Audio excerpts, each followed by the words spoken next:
এবার আমার চাচাতো বোন রাজি হয়ে গেল। আমি তাকে 120 দিনার স্বর্ণ মুদ্রা দিলাম। 120 দিনার স্বর্ণ মুদ্রা দেওয়ার পর যখন আমি তার সাথে মিলিত হতে গেলাম, একটা নির্জন কক্ষে মিলিত হইলাম, তখন আমার চাচাতো বোন আমাকে বলতে লাগলো, হে ভাই, অন্যায়ভাবে তুমি আমার সতীত্বকে নষ্ট করতে পারো না, তুমি এই অনৈতিক কাজ থেকে বিরত থাকো। এবার এই যুবকটা বলে, আল্লাহ, ওই সময় জিনা করার, ব্যভিচার করার সব ধরনের সুযোগ আমার কাছে ছিল, কিন্তু শুধুমাত্র তোমার ভয়ের কারণে আমি ওই অপরাধ থেকে বিরত থেকেছি। শুধু তাই নয়, ওই 120 দিনের স্বর্ণ মুদ্রা যা আমি আমার বোনকে দিয়েছিলাম সেগুলো আমি তাকে হাদিয়া দিয়ে দিয়েছি। আল্লাহুম্মা ইন কুনতু ফাআলতু যালিক, আল্লাহ, যদি আমি এই কাজটা তোমাকে রাজি খুশি করার জন্য করে থাকি, ফাফরুজ আন্না মা নাহনু ফিহি, তাহলে যেই পাথর পরে গুহার মুখ বন্ধ হয়েছে সেই পাথর তুমি গুহার মুখ থেকে সরাইয়া দাও। বুখারী শরীফের 2272 নম্বর হাদিস, 2272। এই হাদিসের বর্ণনাকারী রাবি হচ্ছেন আব্দুল্লাহ ইবনে উমর রাদিয়াল্লাহু তাআলা আনহুমা। আর আব্দুল্লাহ ইবনে উমর রাদিয়াল্লাহু তাআলা আনহুমা আনিন নবী সাল্লাল্লাহু আলাইহি ওয়াসাল্লাম قال, নবীজির সাহাবী আব্দুল্লাহ ইবনে উমর রাদিয়াল্লাহু তাআলা আনহুমা বলেন, আমি নবী করিম সাল্লাল্লাহু আলাইহি ওয়াসাল্লামকে বলতে শুনেছি, নবীজি বলেন, ইন তালাকা সালাসাতু রাহতিম মিম্মান কানা ক্বাবলাকুম, তোমাদের পূর্ববর্তী জমানার 3 জন ব্যক্তি একবার সফরে বের হলেন। সফরে বের হয়ে চলতে চলতে চলতে চলতে যখন রাত্রি হয়ে গেল, সারাদিন চললেন, যখন রাত্রি হয়ে গেল, হাত্তা আওয়াউল মাবিতা ইলা গারিন ফাদাখালুহু ফাসাদ্দাত আলাইহিমুল গার, চলতে চলতে যখন রাত্রিবেলা হয়ে গেল, হাত্তা আওয়াউল মাবিতা ইলা গারিন ফাদাখালুহু, রাত্রি যাপন করার জন্য তারা পাহাড়ের একটা গুহার মধ্যে আশ্রয় নিলেন। পাহাড়ের গুহার মধ্যে প্রবেশ করার সাথে সাথে ফান হাদারাত সখরাতুম মিনাল জাবালি ফাসাদ্দাত আলাইহিমুল গার, যেই তারা পাহাড়ের মধ্যে গুহার মধ্যে প্রবেশ করলেন, পাহাড় থেকে একটা পাথর খণ্ড পড়ে গুহার মুখ বন্ধ হয়ে গেল। চলার সময় গুহাতে প্রবেশ করলেন, পাহাড় থেকে একটা পাথর পড়লো, গুহার মুখে পড়ে একবারে টোটালি গুহার মুখ বন্ধ, সম্পূর্ণ বন্ধ হয়ে গেল। এখন তাদের মৃত্যু প্রায় নিশ্চিত, আলো বাতাস অক্সিজেন পর্যন্ত বন্ধ হয়ে গেছে। এই মুহূর্তে তারা কি করবে? একজন আরেকজনকে বলতে লাগলো, ইন্নাহু লা ইউনজিকুম মিন হাযিহিস সখরাতি ইল্লা আন তাদুল্লাহ বিসলিহি আমালিকুম, নেক আমলের উসিলা দিয়ে আল্লাহর কাছে দোয়া করা ব্যতীত কোনো কিছু তোমাদেরকে এই গুহা থেকে উদ্ধার করতে পারবে না।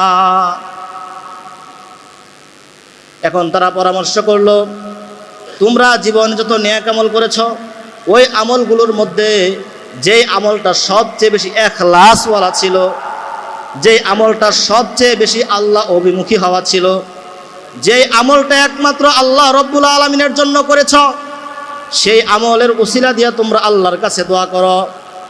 এরপরে প্রথম ব্যক্তি দোয়া করা শুরু করলেন। প্রথম ব্যক্তি বললেন, আল্লাহুম্মা কান আলী আবওয়ানে শাইখানে কাবীরান, আল্লাহ, আমার 2 জন বৃদ্ধ পিতামাতা ছিলেন, আমি একজন রাখাল, আমি পেশায় বকরি চড়াই, আমি একজন রাখাল। আমার কাজ ছিল, আমি যখন বকরির দুধ দহন করতাম, সর্বপ্রথম আমি আমার পিতা মাতাকে দুধ পান করাতাম। আমার পিতা মাতাকে দুধ পান করানোর পূর্বে আমি আমার ছেলে মেয়ে, আমার পরিবার পরিজন, আমার দাস দাসীকে আমি দুধ পান করাইতাম না। একদিনের ঘটনা, কোনো একটা কারণে আমি এলাকা ছেড়ে একটু দূরে চলে গেলাম, আসতে আসতে বিলম্ব হয়ে গেল। এরপরে যখন আমি বকরির দুধ দহন করলাম, বকরির দুধ দহন করে আমি আমার পিতা মাতার ঘরে গেলাম। পিতা মাতার ঘরে গিয়া দেখি আমার আব্বা আম্মা, আমার পিতা মাতা ঘুমায়া পড়ছেন। এখন আমি চিন্তা করলাম, যদি আমি আমার পিতা মাতাকে জাগ্রত করি তাহলে ওনাদের কষ্ট হবে, আবার যদি আমি ওনাদের পূর্বে আমার ছেলে মেয়েকে, সন্তানকে, পরিবার পরিজনকে দুধ পান করাই তাহলে আমার দায়িত্ব রক্ষা হলো না।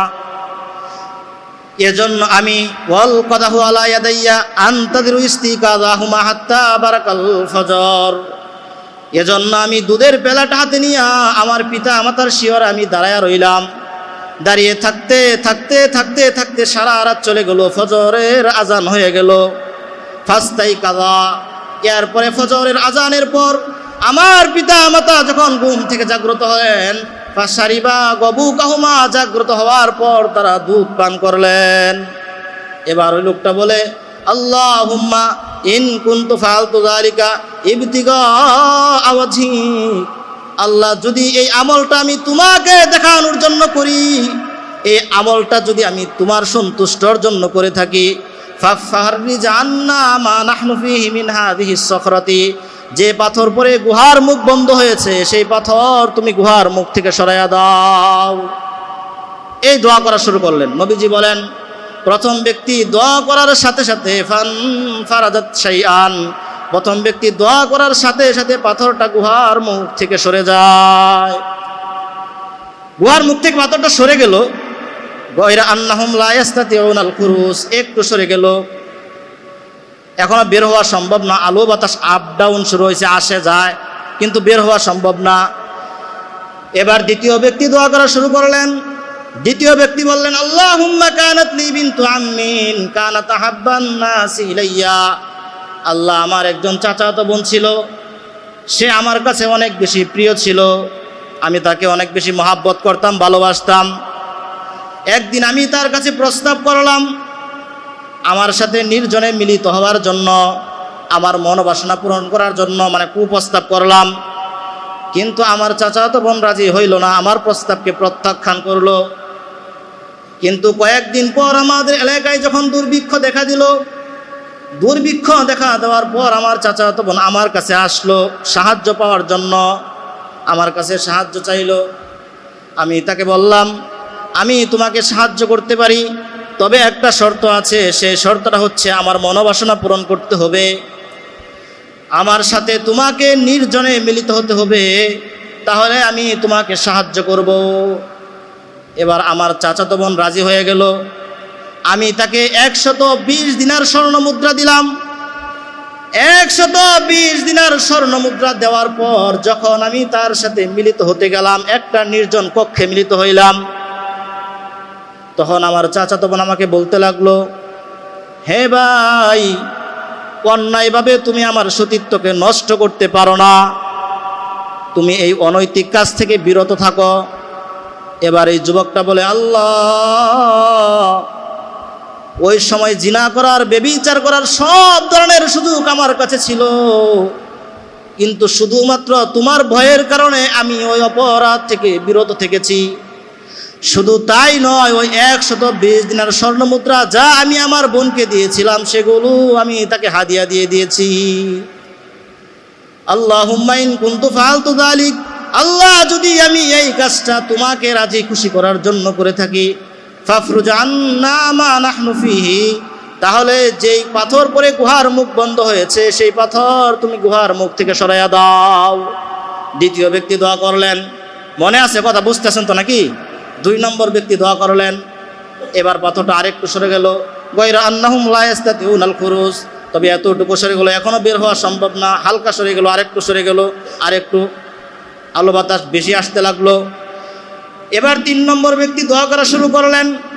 তৃতীয় ব্যক্তি বলতে লাগলো, আল্লাহুম্মা ইন্নী ইস্তাজারতু উজারা, আল্লাহ, আমি কিছু শ্রমিক ভাড়া নিয়েছিলাম কাজ করানোর জন্য, এরপরে আমি তাদেরকে কাজ করাই, কাজ করানোর পরে ফাআতাইতুহুম আজরাহুম, তাদেরকে আমি তাদের পারিশ্রমিক দিয়া দেই, বেতন দিয়া দেই, সবাই বেতন নিয়ে চলে যায়। গায়রা রাজুলিন ওয়াহিদিন, তবে একজন ব্যক্তি, তারাকাল্লাযী লাহু ওয়া যাহাবা, তার পারিশ্রমিক সে নেয় নাই, পারিশ্রমিকটা রাইখাছে, চলে গেছে। ফাসাম্মারতু আজরাহু, এরপরে আমি তার পারিশ্রমিকটাকে বিনিয়োগ করলাম, ব্যবসায় খাটালাম। হাত্তা কাসুরাত মিনহুল আমওয়াল, তার একদিনের পারিশ্রমিক ব্যবসায় খাটাইতে খাটাইতে এক সময় অনেক ধন সম্পত্তি হয়ে গেল, মাঠ ভরে গেল ধন সম্পত্তি দিয়ে। ফাজা আবাদাহিনিন, হঠাৎ করে অনেক দিন পর ওই ব্যক্তি আসলো, ওই শ্রমিক আসলো, আসার পরে বলতে লাগলো, ইয়া আব্দুল্লাহ, হে আল্লাহর বান্দা, আদ্দি ইলাইয়া আজরি, আমার পারিশ্রমিকটা দিয়া দাও। অনেক দিন আগে যে কাজ করছিলাম ওই পারিশ্রমিকটা দিয়া দাও। আমি তার হাত ধরলাম। তৃতীয় ব্যক্তি বলে, আমি তাকে নিয়ে একটা মাঠের কাছে গেলাম, গিয়ে বললাম, ফাকুল্লুমা তারা মিন আজরিকা মিনাল ইবিলি ওয়াল বাকারি ওয়াল গানামি ওয়ার রকিক, এই মাঠের মধ্যে যত গরু ছাগল বেড়া বকরি আর দাস দাসী দেখতে পাচ্ছ, এই সব হচ্ছে তোমার পারিশ্রমিক। এবার ওই শ্রমিক ব্যক্তি বলতে লাগলো, ইয়া আব্দুল্লাহ লা তাস্তাহজিউ বি, হে আল্লাহর বান্দা, আমার সাথে মজা মাইরো না, ঠাট্টা কইরো না, এগুলো আমার পারিশ্রমিক কেমনে হয়, আমাকে একদিনের টাকা দাও। আমি তাকে সব কিছু খুলে বললাম। সব কিছু খুলে বলার পরে ফাআখাযাহু কুল্লাহু ফাস্তাকাহু, সে সব কিছু নিয়ে গেল। ফালাম ইয়াতরুক মিনহু শাইআন, আমার জন্য সে একটা কোনো কিছু রেখে যায় নাই।